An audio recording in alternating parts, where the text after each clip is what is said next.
Bonjour à tous et merci de nous rejoindre. La Côte d'Ivoire déterminée à stopper la maladie à virus Ebola après la découverte le 14 août dernier d'un cas positif. Hier, plus de 200 personnes ont été vaccinées. Les agents vaccinateurs ont reçu une formation à l'Institut national de l'hygiène publique dans la commune de Treichville. Toujours en images, direction Abengourou, dans la région est du pays, où s'est tenue la 17e journée scientifique de la Société des infirmiers diplômés d'État. Cet événement vise à renforcer les capacités des infirmiers anesthésistes. Plus de précisions dans l'édition de 13h. Dans l'actualité également, ce séminaire à l'attention de la presse nationale et internationale. C'est une initiative du ministère de la Construction, du Logement et de l'Urbanisme. Plus de 40 journalistes ont participé à cette rencontre. Les travaux ont porté sur le cadre juridique et réglementaire des secteurs de la construction, du logement et de l'urbanisme. Réforme législative et réglementaire pour un meilleur encadrement des secteurs de l'urbanisme, de la construction et de l'habitat. C'est le principal thème qui a sanctionné cette journée intense de formation et d'information.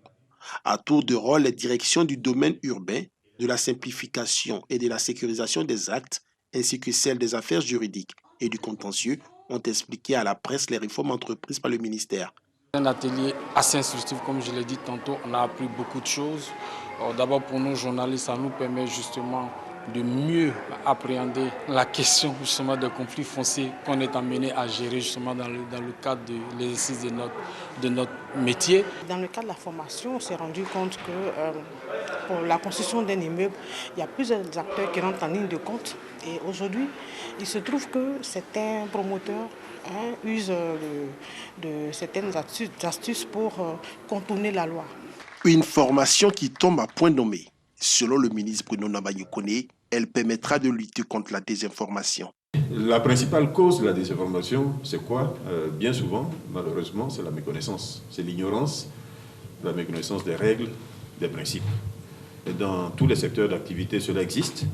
Et dans le nôtre, cela est aggravé, j'insiste bien sur le terme aggravé, par la méconnaissance des règles et par la technicité des sujets qui sont traités.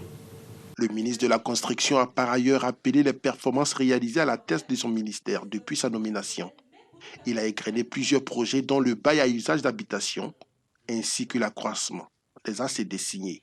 En 2020, nous avons signé au niveau ministériel plus de 17 000 ACD, là où la moyenne était de 5 500 ACD au cours des 5 années précédentes, c'est-à-dire depuis la réforme de l'ACD. Je vous invite à faire en sorte que nos populations aient désormais recours, ou systématiquement recours à ce contrat de bail type élaboré et mis sur le marché par le ministère. C'est un document qui est authentique, c'est un document qui est sécurisé. Nous avons voulu faire un prix forfaitaire qui est le même sur l'ensemble du territoire ivoirien. Ce prix, c'est 5 000 francs.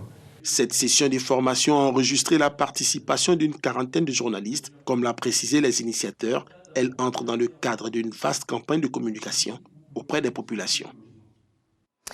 En image, l'actualité hors de chez nous. Après le séisme qui a fait environ 1500 morts, Haïti fait face aujourd'hui à la tempête Grace.